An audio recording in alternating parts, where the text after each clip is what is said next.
อยกมือ10 นิ้วกราบนอบน้อมอย่างพระติรัตนเกี่ยวเจ้าตั้ง3 ประการอันมีพระพุทธเจ้าพระสัทธรรมเจ้าพระสังฆเจ้าอันเป็นสรณะที่เปิงที่เคารพนับถืออันสูงสุดในชีวิตกราบคารวะแตบไตไวยสาปารมีธรรมพระมหาเถรานุเถระเจ้าคณะพระสังฆาธิการภิกขุสงฆ์องค์เนน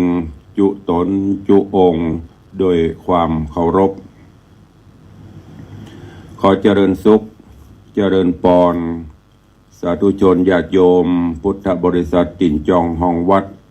ยุหนุ่มเท่าใจยิงก็ขอน้อมต้อนรับทุกท่านเข้าสู่รายการมรดกธรรมกำเมืองและสารธรรมกำเมืองต่างสถานีวิทยุกระจายเสียงพระพุทธศาสนาแห่งชาติและสังคมคลื่นเพื่อการศึกษาพระพุทธศาสนาและวัฒนธรรมคลื่นพระพุทธศาสนาและจริยธรรมส่งสัญญาณออกอากาศต่างสถานีวิทยุวัดฝ่ายหินตำบลสุเทพอำเภอเมืองเชียงใหม่จังหวัดเชียงใหม่ในระบบคลื่นความถี่ FM 104.50 เมกะเฮิรตซ์ในเมตตาท่านเจ้าอาจารย์พระครูสมุวิสุวัตรวรกิโจท่านเจ้าอาวาสวัดฝ่ายหินท่านผู้อำนวยการและผู้ควบคุมเทคนิคการกระจายเสียงสถานีวัดฝ่ายหินสถานีวิทยุคลื่นพระพุทธศาสนาและจริยธรรมในความอุปถัมภ์ของมูลนิธิพระบรมธาตุเจ้าดอยสุเทพในเมตตาพระครูวรลบนามวงพรหมผู้อำนวยการสถานีท่านเจ้าอาจารย์พระมหาประสิทธิ์ผู้ควบคุมเทคนิคการกระจายเสียง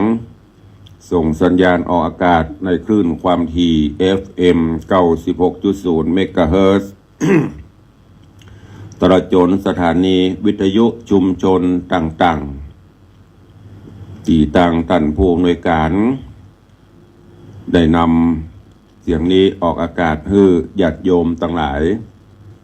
โดยเฉพาะก็พี่น้องต่างเชียงไฮ้ต่างเวียงป่าเป้าแล้วก็ต่างที่เขาฟังสถานีม่อนจำปีที่ได้แจ้งเข้ามาในยามค่ำยามคืนตัวก็เป็นเทปรายการนำไปออกขอบพระคุณกับท่านผู้อำนวยการทุกสถานีตัวพร้อมกันนี้ก็ขอยกมือ10 นิ้ว กราบถวายการต้อนรับแล้วก็เจริญพรต้อนรับพ่อแม่ครูบาอาจารย์พระเจ้าประสงค์องค์เนรจุตนจุองค์ญาติโยมศรัทธาFC แฟนรายการทุกท่านเนอะที่ได้เข้ามาติดตามรับชมรับฟังทั้งภาพและเสียงทางหน้าจอ Facebook ไลฟ์ของวัดวังสิงห์คำหน้าจอ Facebook ไลฟ์ของทีวีวัดฝ่ายหินหน้าจอ Facebook ไลฟ์ของธรรมะคลื่นสีขาวตลอดจนหน้าจอFC ทุกรูปทุกท่านที่ได้เข้ามาแล้วก็ร่วมกันเผยแพร่นำธรรมคำสอนสาระดีๆนี้ด้วยการกดแชร์กดไลค์ส่งสัญญาณนี้ไปยังกลุ่มเพื่อนๆของทุกท่านตัวรายการนี้ก็ดำเนินโดยกล่าวกับผมอาตมภาพพระครูวิสิทธิ์ศรีลาภรณ์รองเจ้าคณะอำเภอเมืองเชียงใหม่เจ้าอาวาสวัดวังสิงห์คำตำบลประแดดอำเภอเมืองจังหวัดเชียงใหม่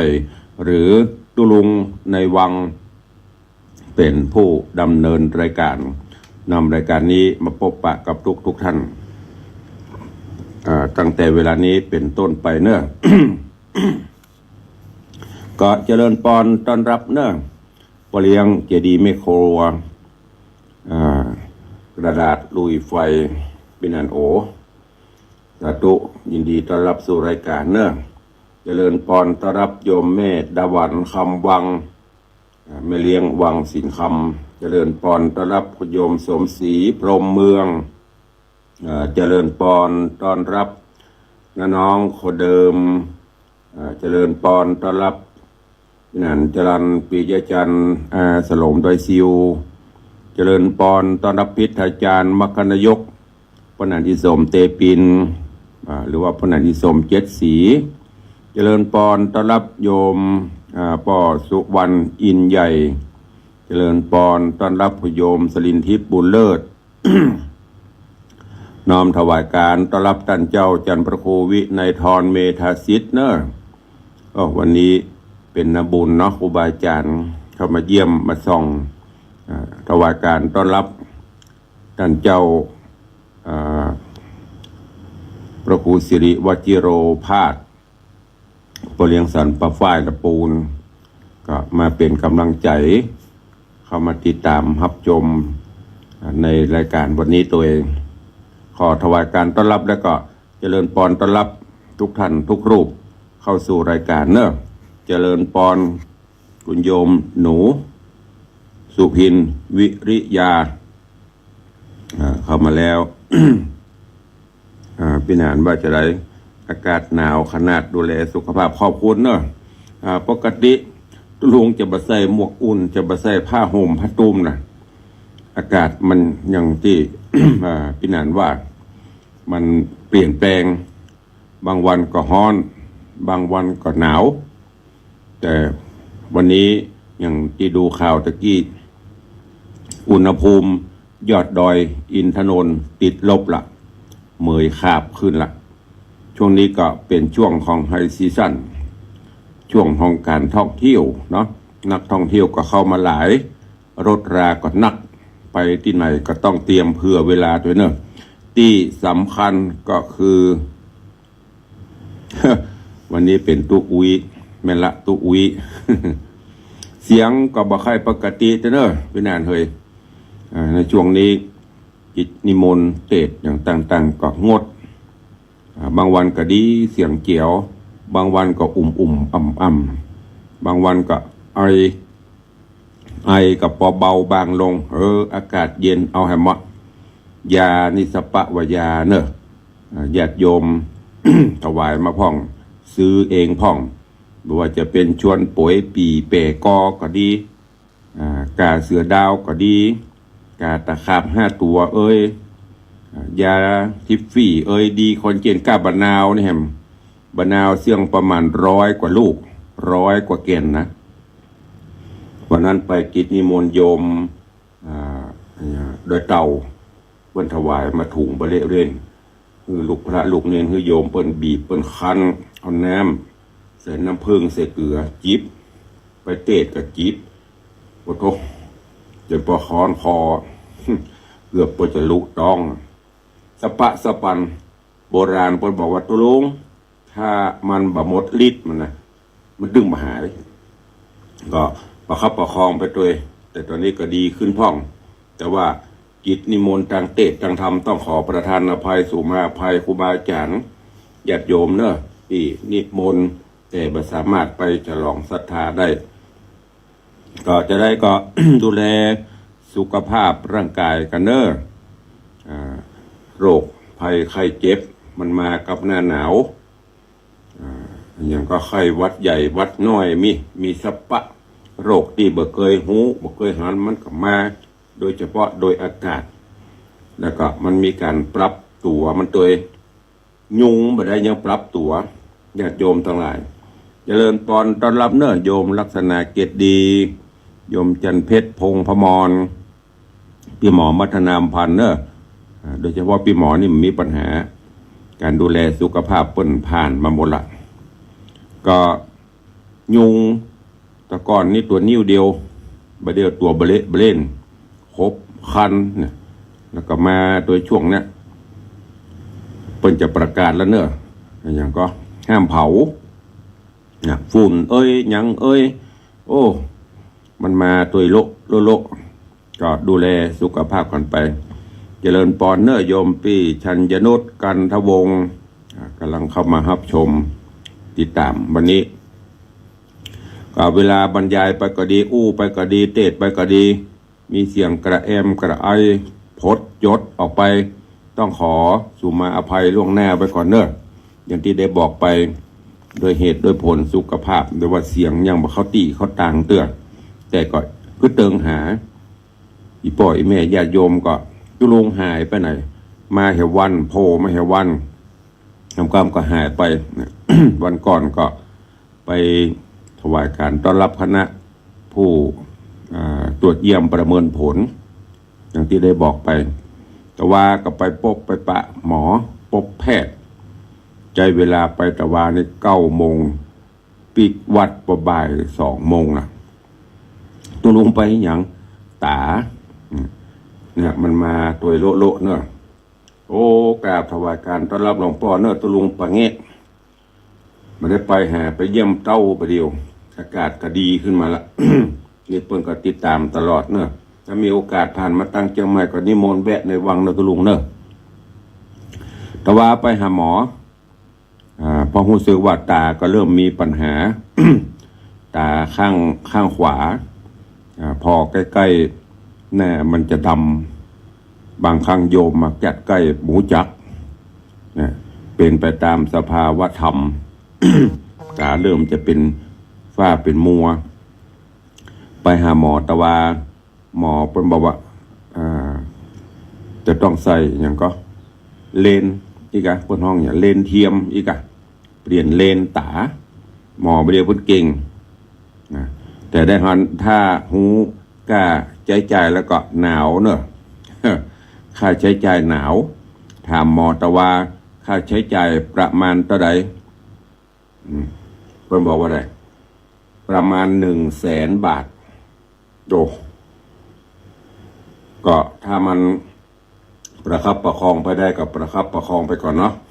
ปัจจัยไม่มีก็บ่ถึงเตื้อ แต่ถ้ามันจำเป็นต้องทำก็จำเป็นต้องหาเพราะว่าตาก็เป็นสิ่งสำคัญเวลาอ่านหนังสือเวลาเทศน์เวลาอย่างนี้เดี๋ยวนี้มีสปะตะวาหมอถามตุลุง ตุลุงมีอะไรอย่างพ่องอะไรอย่างหมอโรคประจำตัวแพ้ยาก็ยานี่บ่แพ้กินได้สบายเม็ดใหญ่เม็ดน้อยปกตินี่ก็ก่อนอาหาร2 เม็ดหลังอาหารแถม6 เม็ดวันละ8 เม็ดนะแล้วก็โรคประจำตัวมีอย่างพ่องไม่ต้องถามหมอ มีเป็นชุดใหญ่เบาหวานไขมันความดันหัวใจมาเดนไหลติดนิ้วล็อกมาสปะแต่ก็หูจักจะไปซีเรียสกับมันยึดหลักคำสอนพุทธองค์อะไรจะเกิดมันก็เกิดแต่เฮาก็บ่ประมาทก็ป้องกันไปเปิ้นฮื้อฉันยาก็ฉันไปมันมาขออยู่ด้วยเฮาเนาะจะไล่มันก็บ่ได้ก็เลยบอกให้มันอยู่ตัวกันไปเด้อ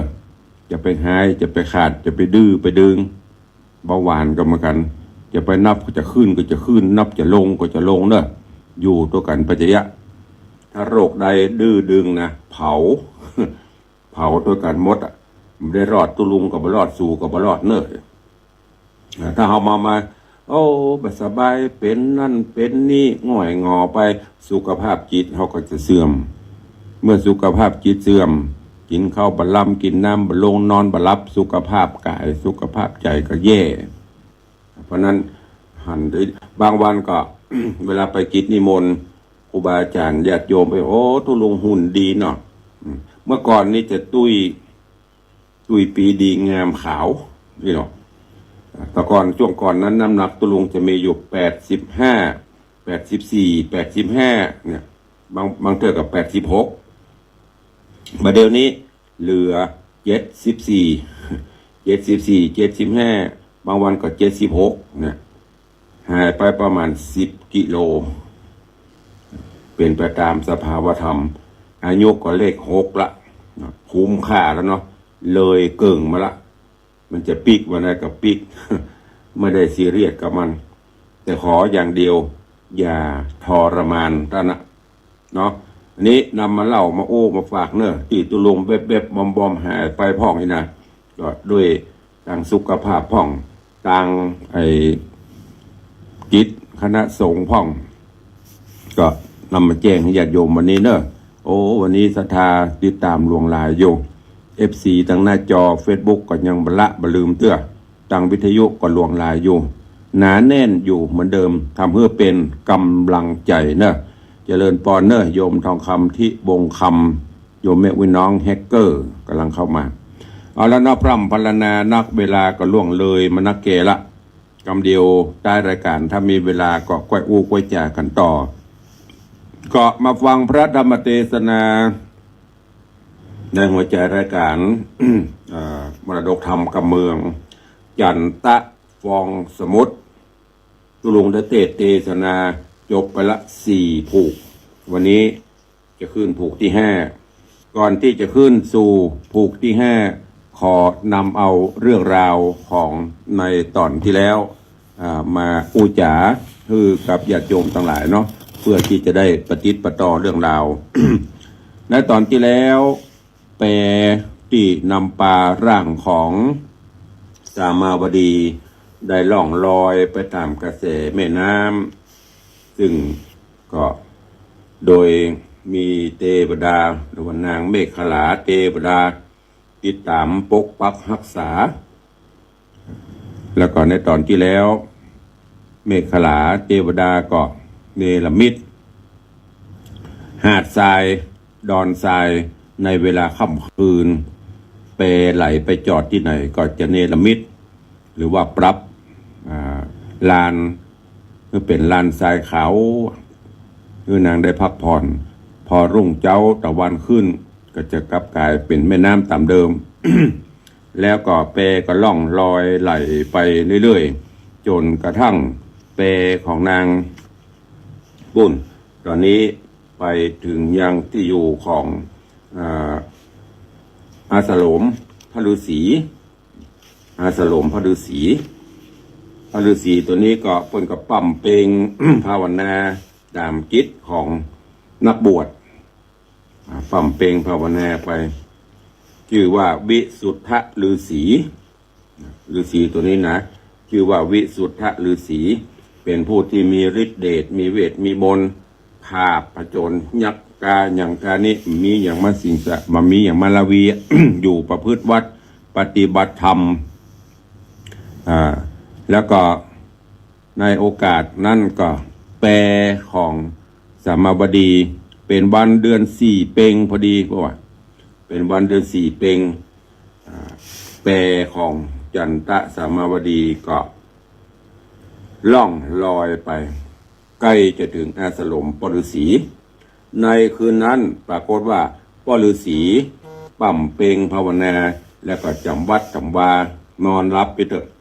ก็มาเกิดนิมิตเกิดฝันหันขึ้น ว่าโอ้มีนกหัสดีลิงตัวใหญ่ตัวหลวงนกหัสดีลิงตัวนี้ก็บินมาใกล้แล้วก็กาบเอาแก้ววิเศษแก้วประภางามวิลาศแก้วจมจื่นประภาวิงเอามา ยื่นเอามาถวายเอามาตอดไว้ที่ในศาลาที่ใกล้ปฤษีปั๊มเพลงภาวนาอยู่ปฤษีก็สะดุ้งตื่นโอ้ตื่นขึ้นมาจิตใจจมจื่นยินดี แล้วก็พิจารณาในเหตุกรรมฝันประกอบกับเปิ้นเป็นผู้มีบุญเนาะมีญาณวิเศษก็นั่งญาณนั่งยังพอก็หันนอเนื้อเจื้อไข่โพธิสัตว์เจ้าน้อยนาดที่อยู่ในต้องในคันของสามาวดีที่อยู่ในเปรน่ะ ก็จะได้มาจุมาจอดจะไหลมาฮอดนี่ในที่อยู่โดยประเมินนี้จากนั้นเมื่อแสงสุริยาขึ้นจากขอบฟ้าปฤษีก็เข้าป่าเบื่อไปหาหัวหมากหลักไม้หัวมันเอามาฉันต่างเข้าต่างน้ำดังตีปฏิบัติอันเป็นกิจวัตรประจำวัน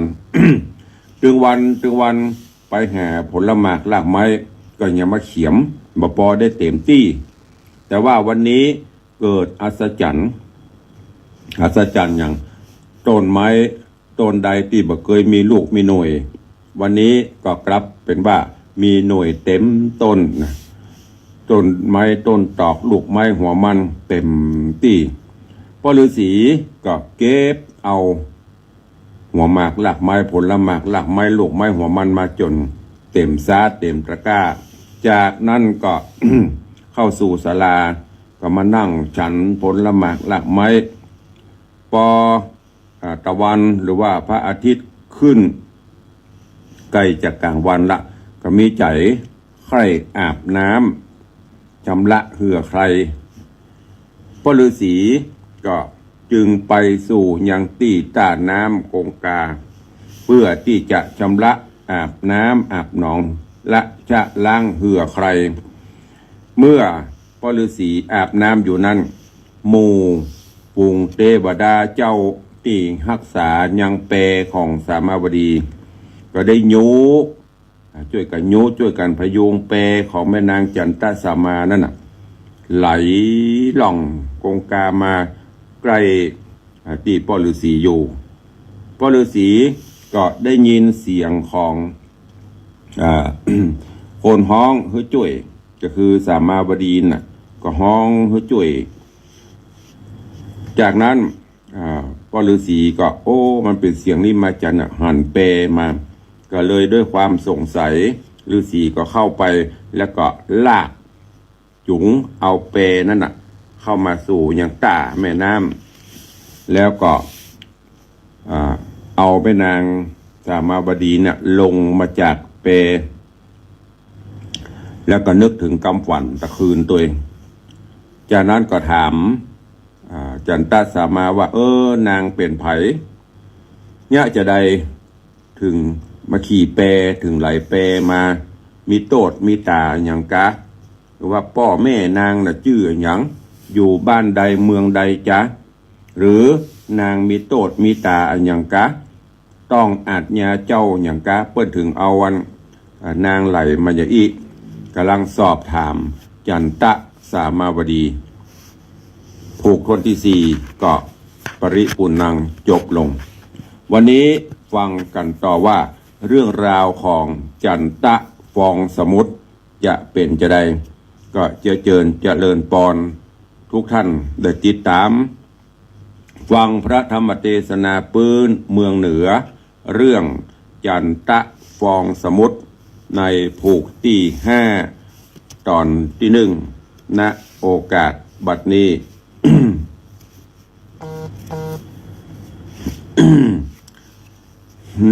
นะโมตัสสะภะคะวะโตอะระหะโตสัมมา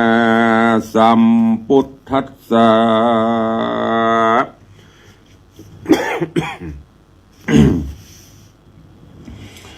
สั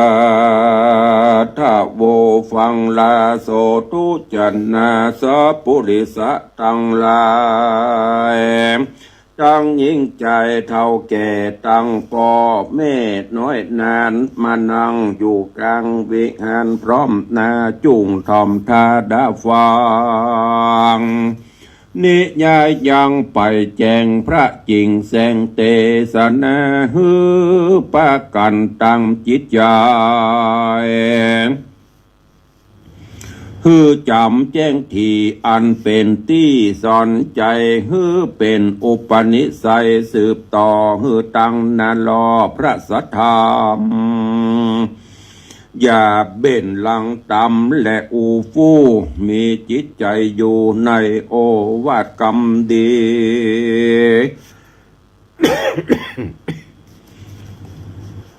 คือตั้งจิตวิถีสอดส่องอย่าได้เตียวต้องออกนอกมาหน่อย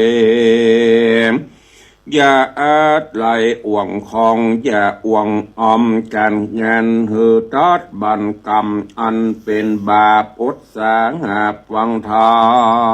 มดังโสตาหูดาฟังไปใจตามพระกล่าวไว้เทศนาคนเกิดมาในโลกไตตาลังพ่องก็ตุกเนี่ยใคร หลังพ่องก็ได้เป็นดีเข้าของมีมวลมากบ่ได้ตุกยากเกืองขี่มีแต่ครอบครัวดีใจจักกินจักไว้ก็บ่อับจนไปต่างใดมีแต่คนกราบไว้ขึ้นเหนือล่องไตมีแต่คนคบยามปากจากำอันใดก็มีแต่คนเชื่อบ่หูใกล้เบื่อจงจางก็เพราะกุศลกรรมแต่เมื่อก่อนตามตัวสอนหื้อผลเพราะเกิดเป็นคนชาติก่อนมีใจน้อมอ่อนตั้งบุญได้อุดหนุนช่วยกำเธอเข้าน้ำเป็นตันแก่คนผ่านตุกยากหูบริจาคเตตานยังพิกขาหารบอกขาดมันใส่บาทภิกขุเนรเถิงเดือนดับเดือนเป่งมาควายแปดค่ำไฟมาเติงบ่เหือได้เกินร่วงลำบริจาคเข้าน้ำปัจจัยจำสินใส่58มีสินทำแขวดกับตนเกิดเป็นคนจัดนี้ก็มีใจกรี้เจยบานบ่ตกผ่านอึบอยากบ่มีความลำบากสันใดเพราะได้อาศัยบุญเก่ามาช่วยกำเราหือพ้นส่วนว่าคนทุกข์ยากอึบกันอยากทารนเกิดเป็นคนชาติก่อนบ่หูจักผ่อนหือต้านบ่หูหือตานบ่หูวันศีลวันธรรมสั่งสักสิ่งใจบ่ดิ่งน้อมต่างบุญหันคนตกจนต่ำไตหันเพื่อนตุกไรก็ซ้ำดูถูกดูแควนเป็นคนทะนีห่วงแขนลำบอกบ่หูจับสละออกเตตานลวดเกิดมาเป็นคนตุกผ่านกันอยากตุกลำบากอนาถาฝูงคนเกิดมาในสงสารลุ่มไตเกิดมาใจเวรกรรมอันกระตามไว้ปางก่อนมันบ่หอนบกบางเกิดมาแล้วทำกรรมไปแถมใจบ่หูจักใดไม่หาไม่ลา เสาะแสวงหาเลี้ยงเมียและผัวลูกเต่าแน่กำเศร้าบ่มีสุขบานก็เพราะของตาลปางหลังบ่มีมากจาดแล้วหากบ่ได้เตตานมัวเมาแต่สัมปติลักฐานก็ปอปัดพรากบ่หูหากตังวัดวาเปิ้นจวนไปจำศีลกินตันภาวัดนาก็อ้างว่าลูกหลานคายังบ่ใหญ่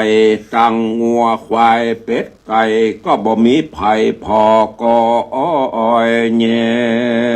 งเต้าสะแหวงมาหืดนักกว่าเก่าบอกขนิ่งเล่าว่าตัวจักตายจากละไว้ตุ่มได้เสียเปล่าบ่เป็นประโยชน์จะน่าเล่ากับตนเกิดเป็นคนแสวงหาแต่บาปใจกระยาบบอกกลัวกรรมหากินที่ผิดศีลผิดธรรมใจบ่นึกได้ถึงการบุญเปิ้นสร้างกุศลอันใหญ่บอกบุญไข่มาเติง ก็อ้างว่าข้าบ่มีเงินจักใจข้าบ่เข้าใจง่ายตังโบน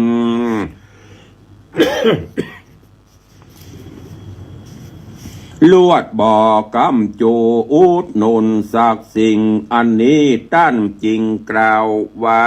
คนปะลาตามดังพระสัทธากล่าวจี้ว่าเขาของเอินคำนี้ย่อมเป็นตุกเตนักหนาโอกะละคนใดมีเงินคำกล้าเป็นอันมากความทุกข์ยากหากตัวมาคือได้รักษาใจใส่กันซื้อให้นาไว้จำเป็นต้องได้พอกอยแยงแม่นจากสร้างแปลงก็ต้องใจหัวคิดมากสติหากเฟื่อนครอนแม่นจักกล้าขายก็จิตใจฝักไฟกลัวขาดทุนใหญ่ชิบหายนอนกลางคืนได้กึดตลอดรุงบางคนก็จิตใจคุณมัวมองกึดหาแต่เข้าของตัวเก่าจิตใจนั้นเล่ากระวนกระวายอยู่บ่สบาย อยู่บ่สบายลุกนั่งกันหือต้านกอบกูยืมสินเพื่อหวังได้กินขี้ดอกถูกเปื้อนยักยอกลวดเป็นความฟ้องร้องกันเอาของเก่าคนติดนี่เล่าลวดโกธาเอาอาวุธมาเข็นฆ่าเจ้าของเจ้าของเงินลวดความนาขาดจีวาก็เพื่อเงินคำขาเป็นเหตุจุงให้ได้สังเกตพิจารณาบางคนหิหาไว้ลวดบดใดพรากไปไหนกลัวโจรจังไรลักลอบล้างพ้องก็ออกบานไปกะขายเอาเข้าของไปลายหมู่อ้วนมากถูกโจรหากปล้นเอาเกิดความทุกข์เบาๆเน้นหนีบความโศกเศร้าบีบหัวใจ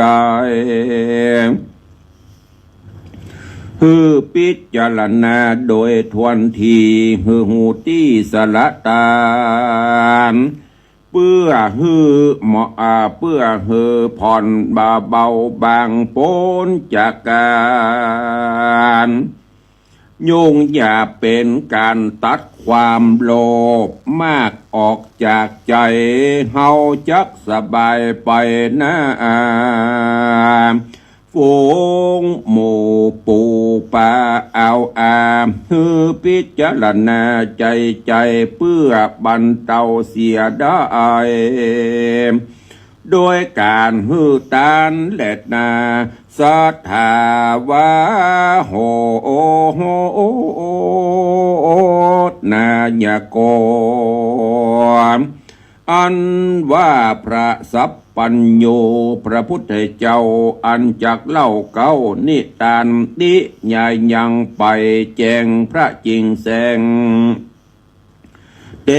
ศนาจุงปากันแสงฟังไปอาทากาเลน้อยกาละนอนใสพญาใหญ่อินตาอันเป็นใหญ่แก่เทวดาจันฟ้าอันกินแหล่งลาคงสวรรค์ที่หินปันตุกรรมศิลาอาจอันเป็นทิพอาสนาแห่งอินตาธิราชเกิดประหลาดอัศจรรย์เกยโน้มนวลกลับแข่งกระดังพระเจ้าจังอินตาก็สังกาบ่แล้ว ตนตั้นแก้วก็ส่องเนตรลงมาอย่างโลกาโลกตายก็หันเหตุใดทันทีหันสายสลีนอดเนากับโพธิสัตว์เจ้าโพธิญาณไปถึงสถานแห่งห้องประเทศต้องฤาษีอันจักบ่มีที่อยู่จักเข้าอยู่อาศัย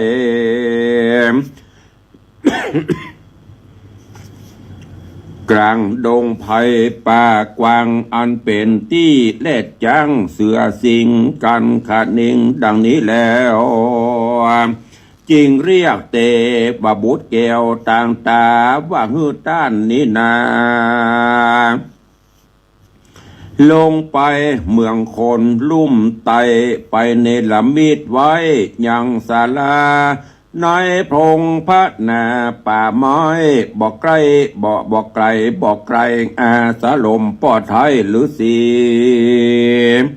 เพื่อฮือสามาบดีนอดเนากับโพธิสัตว์เจ้าอยู่สำลานลงไปเลวปัญญาจ้ายามเมื่อตาปะสาเจ้าอยู่กงกา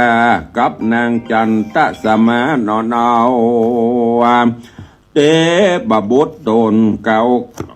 เตบะบุตรตนเกลียวกาก็ฮับเอากาม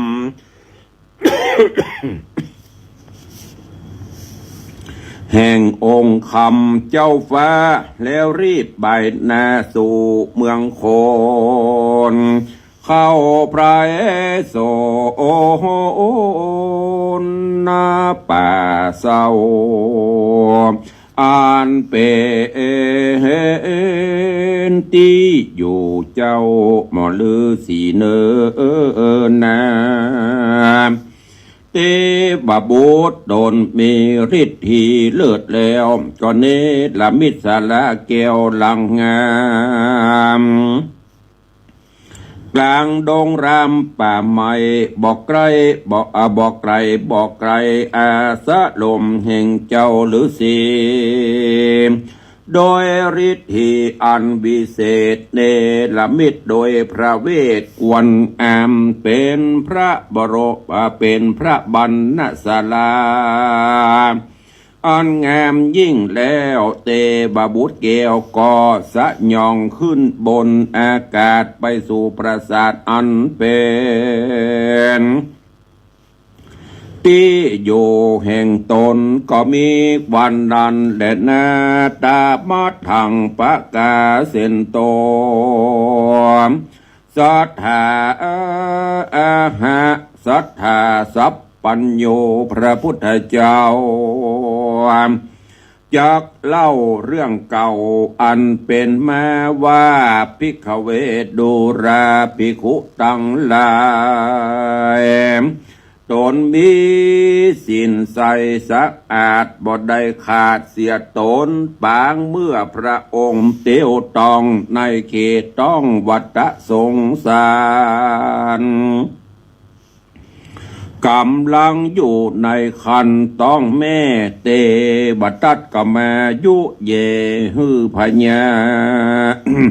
อันเป็นป้อปิตา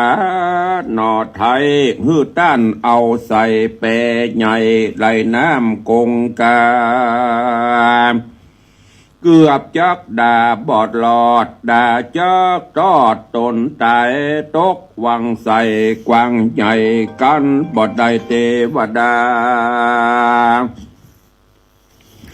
กันบอดได้เตกันบ่มีเทวดายศใหญ่เมฆขลาอันเคยเป็นบรรดา แม่เลี้ยงแห่งเจ้ายอดซอยโพธิสัตว์โดยมารักษาอยู่ใจโจรรอดเจ้าที่ใบตาปะสามอันกำลังมาสู่แม่น้ำเบื่อสวยลังเหือใครก็มีหันและนา เนติตังขีญาสังวันนาวิเศษจาห้องเหตุยังธรรมเทศนาจันตะฟองสมุทรผูกทวนที่5ตอนที่1ก็บังโกมสมเรศเดช พระธรรมเทศนาจันตะฟองสมุทรลำดับลำดามาถึงผูกทวนที่5ก็โป่งวางไว้เก้าอี้ก่อนเนาะวันต่อไปก็ติดตามฟังกันไปเรื่องราวก็เข้มข้นม่วนงันมีสาระเก็บแกะก้อนไกเอาเนอะสิ่งสาระอันมีในรถพระธรรมเทศนาเก็บไปคิดพิจารณาแล้วนำไปใช้ในการดำเนินชีวิตประจำวันเดี๋ยวเนื้อหาเรื่องราวตุลุงจะยกยอดไปบรรยายสรุปก่อนที่จะเทศในตอนต่อไปเนาะก็เข้าสู่โหมดได้รายการเหลือเวลาแถมน้อยนึงโอ้วันนี้ FC แฟนรายการตั้งหน้าจอเข้ามากันหลวงหลายเนอะเจริญปอนเนอะโยมแม่สุปราณีรูมาเมินแล้วเนอะไม่ได้ชิมฝีมือ ไม่ได้จิมฝีมือวันว่างๆแบบปรุงอะไรปรุงอาหารรสเด็ดมาส่งพวกเนอะก็ขอบคุณเนอะแม่เนอะเข้ามาถวายการต้อนรับท่านเจ้าพระครูจันทศรการวัดโด่งหมื่นน้อยวันนี้ก็เข้ามาเป็นกำลังใจสาธุครับผมไปลืมเนอะ31 ธันวาก็จะมีการตั้งธรรมหลวงฟังพระธรรมเทศนาตลอดคืนตลอดวันที่วัดโด่งหมื่นน้อยเนอะทุ่งหมื่นน้อยแต่บ้านน้อยเนอะสตางค์เปลือกตุ่งมือน้อยเงินปอเสร็จรอหลักเล่น วันนี้มนตุลุงประเทศก็พยายามประคับประคองเนอะถ้าไม่มีอะไรเอ็กซิเดนต์ก็เจอกันอยู่วันที่31ที่วัดตุ่งมือน้อยเนอะเจริญปอนโยมพี่อัญชลีคำกิติกำลังรับชมเจริญปอนคุณโยมสมทรงสิทธิตาโยมนวลศิริหินเขียวกำลังรับชมกันอยู่โยมจันสายแป้งหลวงโยมชนจันทร์จอนคำโยมแม่ทีมที่ดาปัน แล้วก็มีท่านสทกมลดนัยหรือว่าไอ้เฟิร์ดเลี้ยงเฟิร์ดท่านสมาชิกสภาเทศบาลตำบลเทศบาลเมืองสุเทพเนาะเข้ามาชมแล้วก็มีหลวงพ่อพระครูสาธุกิจานันท์กับใบสาเนอร์ นี่เข้ามาเป็นกำลังใจแล้วก็มีพายมชมเกลียวรอดสการเข้ามาชมขอบคุณทุกท่านเนอะ กำลังเข้ามากันหลวงหลายเดือนตุลุงจะไปตัดโอ้แม่เลี้ยงวันนี้ลูกขวายโยมแม่เลี้ยงชิดชบากำลังเข้ามาสาธุอนุโมทนาบุญด้วยก็ขอบคุณทุกท่านเนอะที่ได้ติดตามเป็นกำลังใจวันนี้ย้ำแผ่คำอนุโมทนาบุญกับศรัทธาญาติโยมที่ร่วมบริจาคปัจจัยก็เอามาอุจาบกเปล่าข่าวสารวันอินวันพรหมที่เปิ้นร่วมเป็นเจ้าภาพเนาะก็ดังที่ตุลุงได้แจ้งไปตอนนี้เจ้าภาพเจ้าศรัทธาที่รับเป็นเจ้าภาพนาคกตันหรือคันโทยกับเมืองของห้องกำยันเนาะกำยันมีตื้อมดตื้อมวลกันกุฏิหลังนี้จะใช้ตื้อมดกันอยู่28 ตัว28 ตัว ตอนนี้มีเจ้ามูลศรัทธารับเป็นเจ้าภาพมาแล้ว17ตัวค้างแหม11นะค้างแหม11ตัวละ7,500 บาทเป็นไม้สักแกะสลักเนอะแล้วก็จะได้ประดับตกแต่งขอบคุณเจ้าภาพเจ้าศรัทธาขออนุญาตได้ประชาสัมพันธ์ตั้งแต่ต้นมาจนถึงปัจจุบันที่ปนฮับนาคกตันเนอะเพื่อมันตกหล่น ก็เมตตาแจ้งตุลุงตัวเองขอบคุณพี่นันจรันปิยจันทร์เนอะโดยซิวสันกระแปงอันนี้ก็รับเป็นเจ้าภาพ1 ตั๋วนำปัจจัยมาถวายเป็นที่เรียบร้อยขอบคุณกับโยมแม่ละอแม่ละอปิยจันทร์อันนี้ก็ร่วมเป็นเจ้าภาพนักกตัญ1 ตั๋วนำมาถวายเรียบร้อยกราบขอบพระคุณปุญญาปรมีธรรมท่านเจ้าจันทร์พระชัยวิทย์ธรรมรโตรองเจ้าอาวาสวัดตะตุ้มอำเภอสันทรายก็เป็นเจ้าภาพถวาย1 ตั๋วแล้วก็มีโยมนิพนธ์รมศรีผู้เดือนบริการเป็นเจ้าภาพ1 ตั๋วโยมแม่ครูเหรียญทองจันทีพร้อมลูกหลาน1 ตั๋วอาจารย์ศรีพรณวงศาเป็นเจ้าภาพ1 ตั๋วนางสาวพิมพ์ชนกเกียงสิทธิโชค1 ตั๋วท่านปัญญาจารย์วิจิตธิรธรรมหัวหน้าฝ่ายป้องกันบรรเทาสาธารณภัยเทศบาลตำบลป่าแดดหรือหัวหน้า1เป็นเจ้าภาพ1 ตั๋วพร้อมถึงครอบครัวภรรยาลูกเต้าเพิ่นขอบคุณกับโยมพ่อเลี้ยงธนวัฒน์โยมแม่เลี้ยงทัดพิชาสุสิงคำร่วมเป็นเจ้าภาพนักตัญ2 ตั๋วอนุโมทนาขอบคุณกับคุณโยมชาตรีเชื้อมโนชาญเลขานุการนายกองค์การบริหารส่วนจังหวัดเชียงใหม่1 ตั๋วแม่สุวรสใจโตแม่ยอดเรือนช่างขายแม่จันเพนโชคตาเรือน3 ใบเถารับเป็นเจ้าภาพ1 ตั๋ว นางสาวชาญณชุกรหรือชาญชุกรมฤคธานนท์อันนี้ลูกศิษย์ลูกหาของท่านเจ้าจันทร์ชีวิตก็รวมเป็นเจ้าภาพ1 ตั๋วคุณโยมมั่นก๊อกฟองจากประเทศไต้หวันคุณโยมยายแก้วสุตวงศ์นี่ก็ลูกศิษย์ของท่านอาจารย์ชีวิตเป็นเจ้าภาพ1 ตั๋วนอกจากนั้นก็มีคุณโยมณัฐพจน์จากนรินทร์ สระปี1 ตั๋วท่านเจ้าพระครูธีระสุตพจน์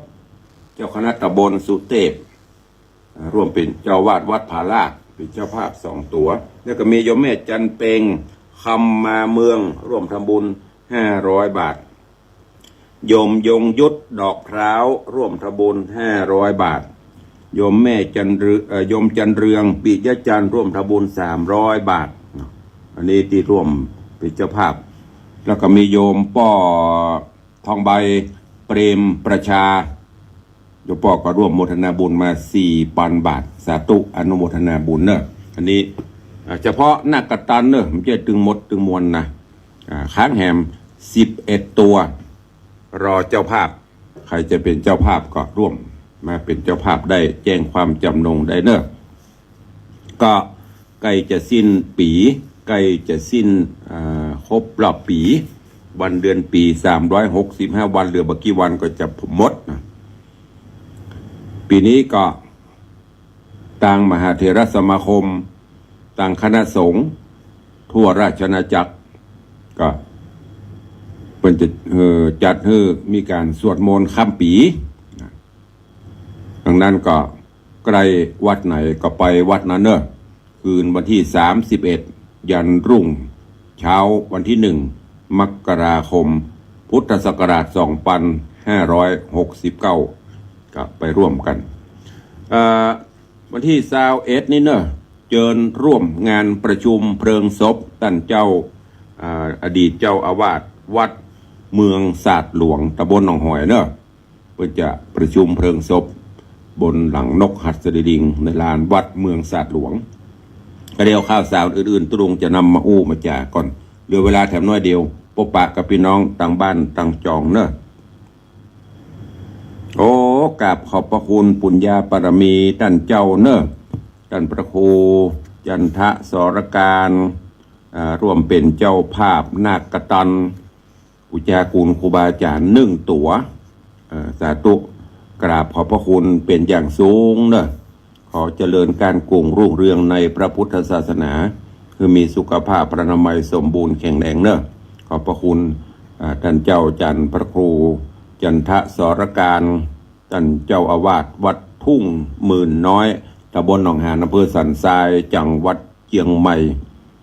ร่วมเป็นเจ้าภาพนาคกตันหรือคันโทย1 ตัวเบิ้ลเมตตาแจ้งปีเปิ้งมาเฮือกำเนอะปีเกิดปีเปิ้งจะได้แกะสลักรูปปีเปิ้งติดที่นาคกตันเป็นอนุสรณ์ตัวขอบพระคุณบุญรักษากับท่านเจ้าตัวเนอะจะเปิดหน้าไม้ใครจะอู้จะเอ่ยกับตุลุงเข้ามาเนอะ0817836540อ้าวใครจะอู้จะจากับตุลุงเข้ามาเนอะมีไหม 0817836540นาคกตันเหลือเจ้าภาพแถม10 ตัวแถม10 ตัวตอนนี้ได้ละ18 ตัวล่าสุดของท่านเจ้าพระครูจันทสรการตุปีต้งอาจารย์ต้งเนาะวัดทุ่งหมื่นน้อยเป็นเจ้าภาพตุเจ้าก็เจ้าว่าบดายนะเปิดกระตานจันชัยวิทย์วัดตะตุ่มกับสันทรายแล้วก็มีท่านพระครูทีละก็ช่วยกันไปตามนาบุญสร้างบารมีธรรม ไม่ได้ฮับอย่างเดียวฮือพ่องฮับพ่องนะมีก็ทางบ้านทางจอง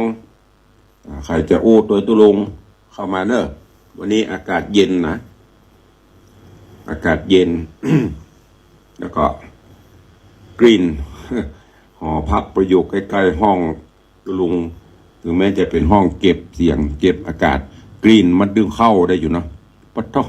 เขาทอดเป็นอย่างบ่หัวมันดึงคันคอยุบยิบยิบยิบอดเอากระเดือกกระหมดละมีไหมเอ่ย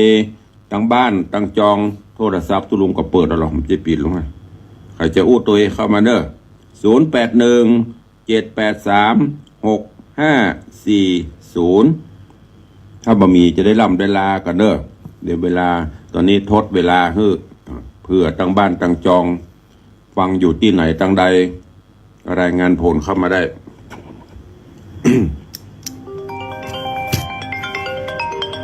อะไรวันนี้เปิดลองโทรศัพท์ใหม่เนาะ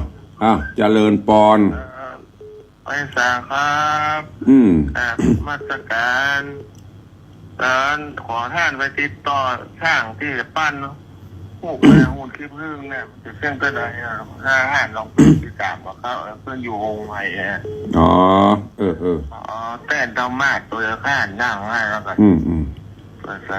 เดี๋ยวจะประสานได้กับอู้ไอทีวันนี้หรอได้ของอู้ได้บอกละแต่ว่าก็แกไปส่งพาเขาตอนแต่ว่าไปวัดตาด้านได้ตาเป็นตาใสเนอะดีงามคนจะได้เสี่ยงตัวใด100,000 บาทกำลังเสาะสตางค์อยู่คือโอเคเนอะเดี๋ยวจะจัดการเนอะเคยไปแล้วสาธุเจ้าสมการรักษาท่านเนอะโทรศัพท์ใหม่เพื่อเสียงดังฟังชัดดีหรอกสาธุเนอะบุญรักษาขอบคุณโยมพ่อเลี้ยงธนวัฒน์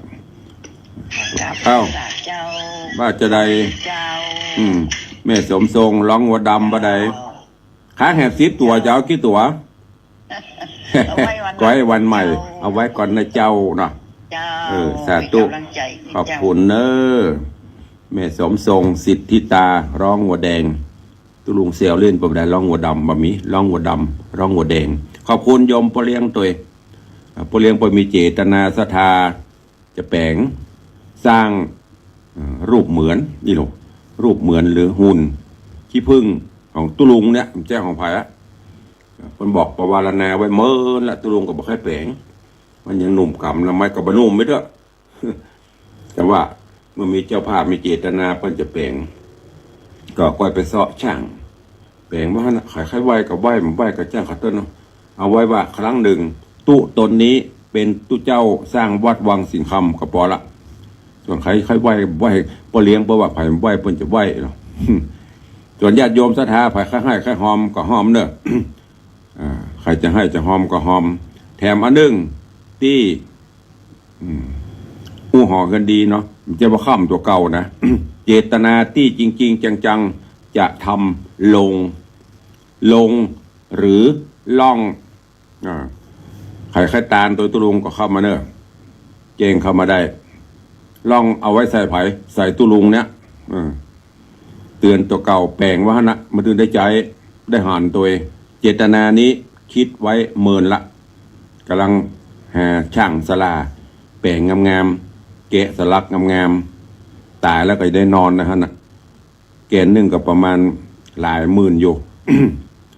ได้หูได้หันแปลงไว้เมื่อมีเป็นเมืองโคนเนี่ยเนาะตายแล้วเขาจะล่องอันปอดเต็กตึงมาใส่บู เกิดไว้สร้างไว้บริตุกสถาไปหน้าอย่าไปว่าอันตุลุงนะมันตึงตายแต่มันจะตายไม่ได้บูพอท่านครูบาเทืองแปลงไว้จะเมื่ออายุ28ล่ะประเด็นนี้60ป่ะว่ายังไม่ตายด้วยหัน แปลงมาหันนะเตรียมพร้อมเพราะมันถึงวันใดบูในก็แจ้งฮือ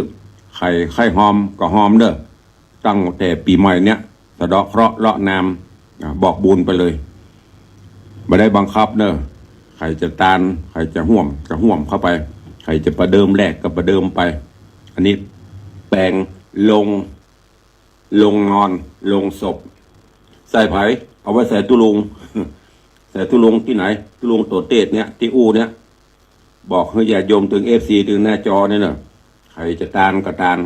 ใครจะห่วงแปลงแล้วก็จะมาละวะนะนั่งพอนอนพอนะวันใดผมว่าจะได้นอน ส่วนพอเลี้ยงเพื่อจะแปลงหุ่นขี้ผึ้งถวายก็ขอบคุณอนุโมทนาบุญตัวเอาแล้วเนาะบ่มีใครมีใครจะหาตัวลุงละโอ้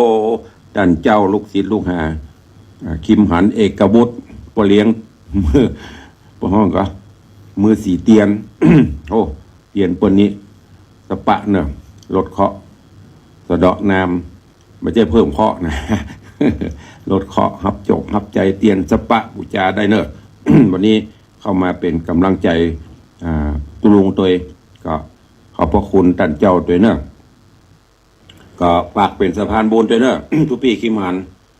เพื่อจะมีสะพานบุญลูกศิษย์ลูกหาได้ร่วมเป็นเจ้าภาพบริจาคจัดสร้างโลงศพโลงศพใส่ไผ่ใส่ตุลุงวางสีคำไม่เนอะบอกไปเลย เพื่อจะให้จะหอมจะได้กระสุนแล้วแต่นี่ก็ขอบคุณตัวเอาแล้วเนาะพร่ำนับเวลาหมดเวลาละขอนำรายการจากทุกท่านไปก่อนปะกันใหม่ในวันต่อไปเนอะขอความสุขสวัสดีจุงบังเกิดมีกับญาติโยมต่างหลายอยู่เย็นเป็นสุข อายุมันควรยืนหมดทุกข์หมดโศกหมดโรคหมดภัยปรารถนาสิ่งใดเป็นไปโดยชอบตามตำนองครองธรรมขอฮือสมดังกรรมมักกรรมผาธนาไปเหมือนกันจุตนจุองจุผู้จุคนเนอจัตตาโรธรรมาวัฏันติอายุวันโนสุขังพะลัง